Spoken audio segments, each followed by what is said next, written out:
up YouTube? Today is gonna be kind of a sad video. Today is the day I finally admit that maybe Raider is better than Berserker.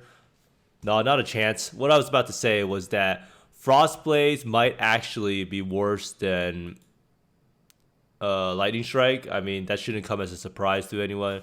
Outside of the obvious pebbles that block the skill, or the trees, or the rocks, or the humans, or the tent, or pretty much anything. Frostblade just does pitiful amounts of damage compared to Lightning Strike. I will showcase a Wave 30 Simulacrum with Lightning Strike that I did with all my updated gear, then all the optimizations I made for Frostblades into Lightning Strike. You'll see what Lightning Strike looks like with 100+ mil DPS with 2 large cluster setup. And in this video, I'll go over the changes I made to the Lightning Strike character, because I do know a lot of people were curious about how to adopt the double large cluster setup to Lightning Strike. Now, my setup might be a little weird because I still have some mana reservation thing going on, but I do believe that this is a pretty good setup. There's also some other changes you can make, but for now, I'm going to keep this setup for another day or two.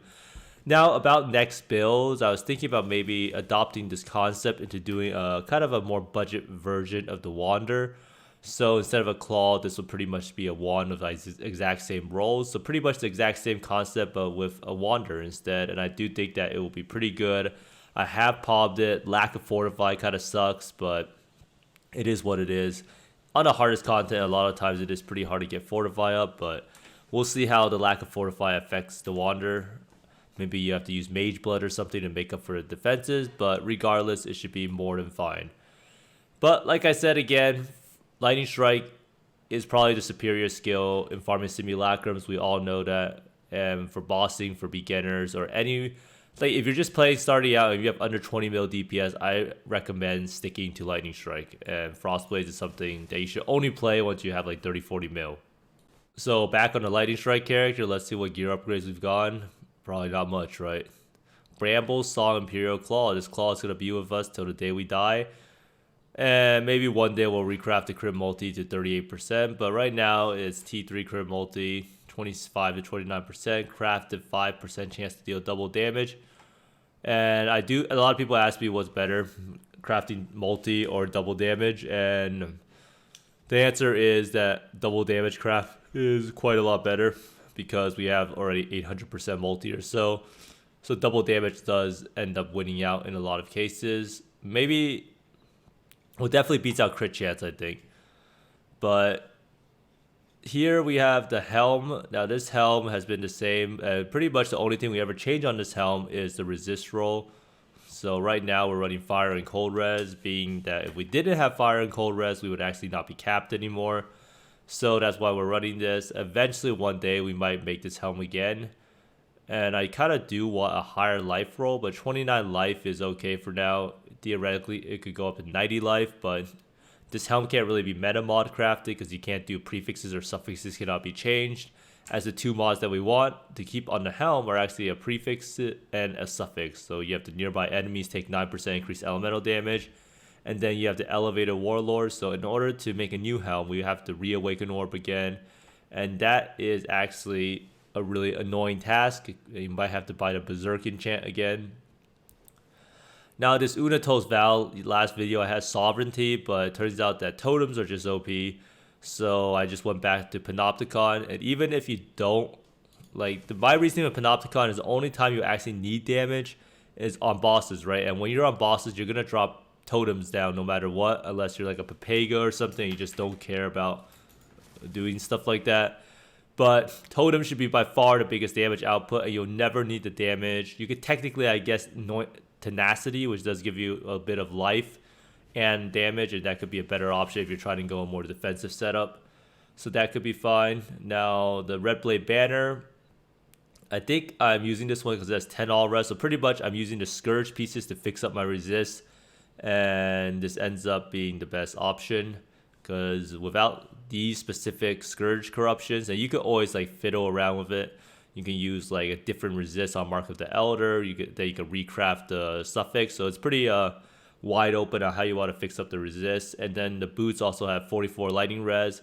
I went back to these boots. I sold my old pair of boots that I have spell suppression for 49x, so I actually ended up making like 5 exalts on them. So it's pretty good. Now this ring is still the same. I will probably recraft this ring today on stream. So what you do to recraft this ring is you do suffixes cannot be changed, veiled chaos orb until you get life with something else good. So pretty much you need like, so pretty much you want to be able to craft on non-channeling skills at -7 to mana cost. So you need life to have like wed would be really insane. A higher flat damage roll would be pretty good. Damage when the enemy is chilled or shocked is really good too, because we have skitter bots. So there's a lot of good options. A lot of it would be better than 4 to 8 cold damage. So maybe we'll do that next. Now this brass dome I actually spent a lot of money on. I spent 37 exalts on it. This is actually the best combo. I tried it all out on Path of Building. And +1 gems and 47% increased damage beats out +1/+2 in every scenario. So pick up one of these yourself if you haven't. Now I'm still using a level 20 gem. I'll go over my gems after this. But here we have this, which is spike gloves. I recrafted attack speed again. And 12% attack speed is quite a lot, so it's easier to get the resist on the helm instead of here. Now, if I really wanted to get more chaos res, I could sacrifice some attack speed and craft on like cold and chaos res or something like that. The headhunter, we have the wither enchant on it, and it's still life and mana modifiers.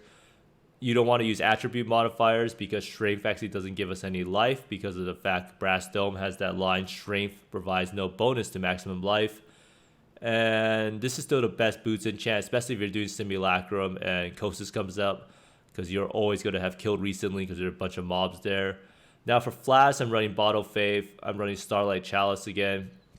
The reason being that Lightning Strike doesn't require us to put down Hydra Spear anymore. So without Hydra Spear, we can't apply Exposure.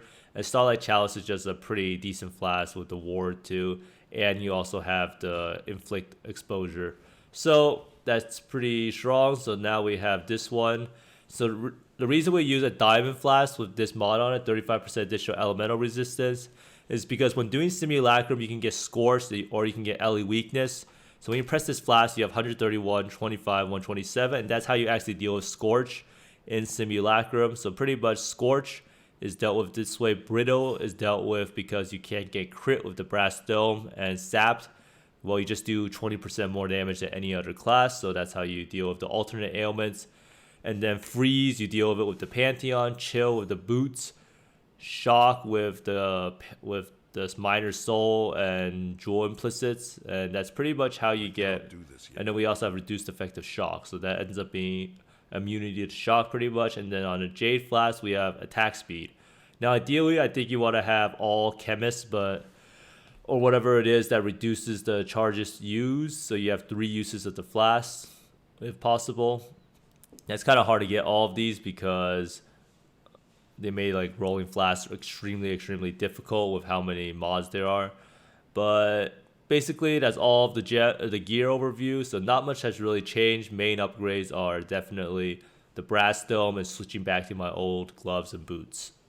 Now a lot of people always ask me about the gems. So we have Whirling Blades for movement speed. Hydra Spear is not really needed. I guess technically you could keep it in or use it with something. You could put down the Hydra Spear for some exposure if your flask is not up. But I probably will not be using it. And I'll probably be leveling up a gem for Simulacrum. So this is where my slot for Awakened Unbound Ailments came in. And a lot of people were asking about that.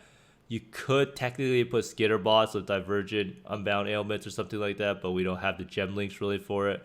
Because we're running Anger, Determination, Enlighten, and Divergent Skitter Bots on it.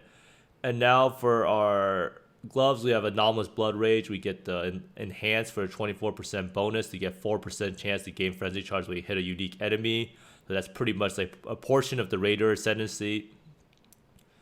General's Cry for more cooldown recovery, 22%. Berserk has 44% attack damage now as the bonus because of the 24% quality. So all of this stuff is extremely useful, and I feel like it's a really good use of Enhance. So now we have cast when damage taken, Molten Shell. Now, the reason I don't use Vol Molten Shell, even though it would probably be a pretty big lifesaver on Kostas, is that it eats into the generation of your other Vol skills. However, Vol Molten Shell, I'm not sure how many souls it requires, because I could probably put that in. And here we have Withering Step, which allows us to reset our elusive. And the Helm, we have Ancestral War Chief, Ancestral Protector, Multi-Totems, and Culling Strike. Ideally, if you had Culling Strike on your gloves, then you'll be able to drop this gem link and use something else. So you could potentially be leveling 2 gems in Simulacrum. Now, ideally, you want to get a Phantasmal Ancestral Protector, and that gives you buff effect. I just haven't bought it yet. And Vol Ancestral War Chief, you want to get a quality. I don't know what the alt quality is, but there's an alt quality that actually gives you cast totem placement speed. So that actually makes a pretty big difference. I think Whirling Blades, I don't know if there's a better quality for this. You have to check on Path of Building. But Brass Dome, we put in the links of Awaken Elemental Damage with attacks, Lightning Strike, Anomalous Nightblade, Awaken Added Cold, Awaken Added Lightning, and Awaken Multi-Strike. And we end up putting Trinity in a Unatos, because Trinity actually doesn't get anything at level 21. So it's actually useless to be level 21. I actually don't... I mean, it's useless to be level 22, right? Yeah, so it doesn't actually gain anything at 22, so that's why we just keep it in the Unatos Amulet. And the +1 gems is massive because you get +1 levels on all of the Awakened gems, which is a pretty big damage boost. And then level 21 Anomalous Nightblade is also pretty good because it goes from 1 crit to 1.1 base crit, which is actually a huge benefit. But now let's go over the tree and see how we actually adopt this for the double large cluster setup. So tree is pretty similar, so I decided to drop all of the shenanigans of spell suppression. Let me tell you, in the end, spell suppression is not really worth it. It does help save you in some scenarios, but you know what saves you even more in softcore is just pure damage. And the less time you spend fighting Kostas, the less time he has to one-shot you. And to be fair, spell suppression doesn't save you against melee hits with added elemental damage that pens you. So it's kind of useless in terms of actually making your character unkillable. It's kind of like a nice thing to say, oh, I have 100% self-suppression. And it is very useful in a lot of scenarios, but if your end goal is to farm simulacrums, you want to farm it as fast as possible. You don't want to spend a lot of time tanking the boss. You want to just instantly kill the boss for the most simulacrums per hour. And that's just my belief. Obviously, other people have different ideas regarding how to do it. But here we go out this way, we get the life nodes, and we still have the 12% all res, 7% chaos res Pantheon. You could potentially drop this one day. And we still have the fortify mastery, we still have life mastery over here. Now the one change I made, and I'm not really sure how I feel about it, is I'm taking champion of the cause with this reservation mastery instead of going up here to get charisma. Now the reason being is that we get our extra reservation through a small cluster, so we use 1, 2, 3 points, and we also lose a jewel socket. So it's kind of bad, but I think it might be worth it because it saves you like 1, 2, 3 points right here to the traveling there. But it actually ends up being like a pretty net negative equal thing, right? You spend 1, 2, 3 points here, and then you end up having to spend 1, 2, 3 points here, right? But the difference is that you get some chaos res and some int on it, but you do get 10 int back right here. So, but you do lose a jewel socket, which is actually really, really bad. So I was thinking about maybe dropping this and going back to the setup where I go up this route over here. 2, 3, 4, 5, 6, 7, 8, and taking this and using a jewel socket again. And that's probably what I'll end up doing. I'm just running this setup because I had this setup from before. I didn't really want to swap it out. Now the nice part about going up here is you also get some projectile damage, some dex, which actually helps out in being accuracy.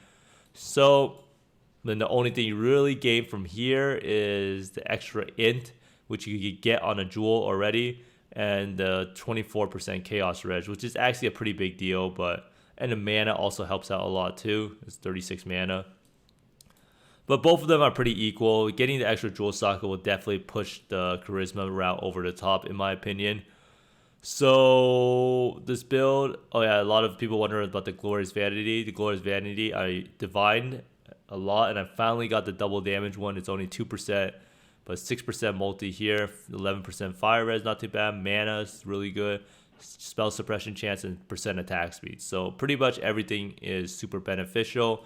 Then we go over here into the tree. We get another life mastery 50. And I actually took these accuracy things. I was thinking about maybe, so I didn't run the accuracy mastery here. And I think you might have to run it with the charisma, because charisma gives you 24%, which is actually identical to what these 3 nodes gives you. So maybe running the precision mastery is needed, because you lose out on this 8% reservation efficiency. So you do actually lose out on another point if you drop the small cluster. So that's something to keep in mind if you do decide to do that. Now up here, I took this crit mastery again. Ideally, you might want to drop it, but I felt in Simulacrum, just getting more brittle effect makes a huge difference in consistency. So even though this doesn't show up to be as good on POB as getting another one of these medium clusters with pressure points, I do think that the added consistency added, and multi is always very good, with the increased effect of non-damaging ailments is better. Another thing you could potentially maybe do is to spend the points to get this elemental mastery. You drop 4 points here, 1, 2, 3, 4, 5, 6. So you need 6 points here. So you need to drop something else, and the 10% pen is obviously extremely strong. And then you get 40% increased effect, which could help you apply brittle on at the start. So there's a lot of different things that you could do, a lot of different choices. Like right here, the claw wheel at the top attack speed is not needed if you get to 15%, is preferable to crit chance, because you actually don't need to get this much crit chance unless you're doing Simulacrum, because for every other content in the game, you'll be able to cap out your brittle or get to 12% pretty easily. It's pretty much just on this that you have problems with. So that's why I take Claws of the Hawk. So you can see I pretty much very prioritize crit chance at the moment, even with brittle, because the fact of the matter is you don't always get 15 brittle while fighting Kosis. And this character is built to farm Simulacrums, and I'm trying to level to 100 with it. I kind of gave up on the Frostblades because Frostblades is just so bad compared to Lightning Strike in terms of pure single target damage that felt kind of bad. Another thing I was looking to potentially do is get Thread of Hope again and get this 10% pen node and then this node over here. But it ends up being like a net damage loss because you lose the jewel sockets, and these 2 points can be used to take these 2 points, which actually ends up being more damage than these nodes. So overall, Thread of Hope is actually a damage loss. Only use Thread of Hope, I think, if you want to get the projectiles pierces too. And this Claw Mastery here is mandatory. If I don't have this mastery, I lose like 68% multi or something like that. So it's a huge deal to take the Claw Mastery. I know on Path of Building, it doesn't show that it changes anything. So if you don't take this, it doesn't change the damage, right? But it actually makes a huge damage difference in game. So currently, you can see our leech rate is 1,938.1. So that's how many times we leech per second. And it's actually quite a bit, right? So DPS 64 mil, projectiles 42 mil, 100 mil or so. And then with the Vol Lightning Strike with 230 mil. So it is what? 60 mil right here with the 2 Vol Lightning Strikes going out. And then these are 100 mil. So 160 mil burst DPS. So now I'm going to showcase what Kosis Wave 30 looks like of 130 mil DPS.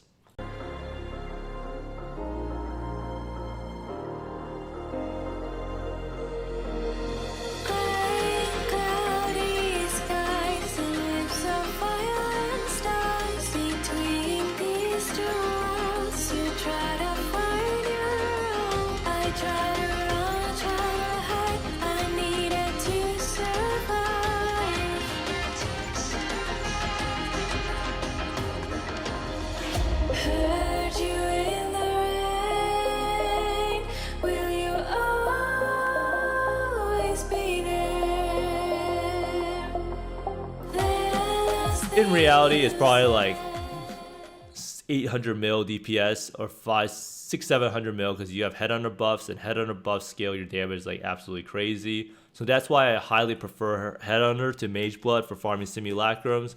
Mage blood makes you probably unable to die in simulacrums, but headhunters actually clear simulacrums a lot faster and get you more rewards more consistently because you're always going to have like 4 to 5 buffs going into the fight. I hope this like update to the high end like budget version of the lightning strike has helped out a lot of people, because this build I feel like is the best build in the league currently. I will probably try out cast on crit ice spear occultist, as I feel like that's the only other build that people mention that has the same single target, but the clear just looks atrocious.